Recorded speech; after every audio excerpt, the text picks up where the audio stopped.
This is Big Shaq D of LPC Hasla. Islam D Productions. Yo. Mahal na mahal kita.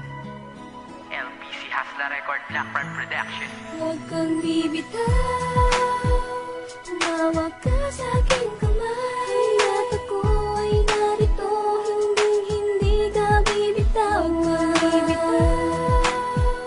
Tumawag ka sa aking kamay, akong ibuwis ang buhay ko, para lang sa'yo. Tandang-tanda ko paano una pa lang tayong magkita, halos magkahiyaan dahil sa biglang pagkikita. Hinawakan ang iyong kamay, kinapalan ko ang mukha, di ko na inalintana kahit ako'y mapahiya. Nung oras na kausap ka, kumakain pa ng sorbetes na binigay ko sa'yo. Alam ko araw pa ng Lunes at tayo ay umalis at inabot pa ng gabi. Hindi alam kung saan patungo at hindi ko rin masabi. Unang yakap ko sa'yo at unang halik ko sa'yo, hindi ka sa'kin nagalit, bagkus nakangiti sa'yo. Dahil alam ko na ikaw na ang babaeng kapiraso ng mga pangarap ko na natupad na pinangako sa sarili kong hindi na ako magloloko, pagkat mamahalin kita ng todo at buong buo. Huwag ka lang sa'kin bumitaw, hawakan mo aking kamay, ako ang siyang iyong gabay at tatahakin ng sabay ang mga pangarap.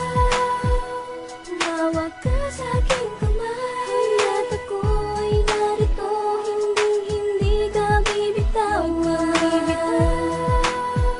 Tumawag ka sa aking kamay, akong ibuwis ang buhay ko, para lang Ilang sa'yo. buwan ang tinagal, mga pagsubok dumaan, hindi pa rin tayo natinag dahil yun ang paraan ng siyang magbibigay lakas kung nasaan tayo ngayon. Nilalabanan ng mga maling usapan na hindi ko inasahan na magtatagal tayo ng ganito. Salamat din dahil binago mo ang taong tulad ko, ang dating di nagsisimba ngayon sumasamba ngayon, ang dating manloloko ay nagmamahal na rin ngayon. Salamat, sana hindi na to matapos-tapos pa, ayoko nang mabuhay kung sa'kin mawawala ka pa. Pasensya na kung minsan ay nagiging pasaway ako, di ko naman nakalimutan ang mga pangako ko. Umasa ka na di ka lulukohin at di sasaktan, di ka paluluhain dahil sa mababang dahilan. Magtiwala ka lang sa akin at huwag kang bibitaw, nagmamahal ang Angel Diego na sa'yo'y isisigaw, mahal kita, mahal ko.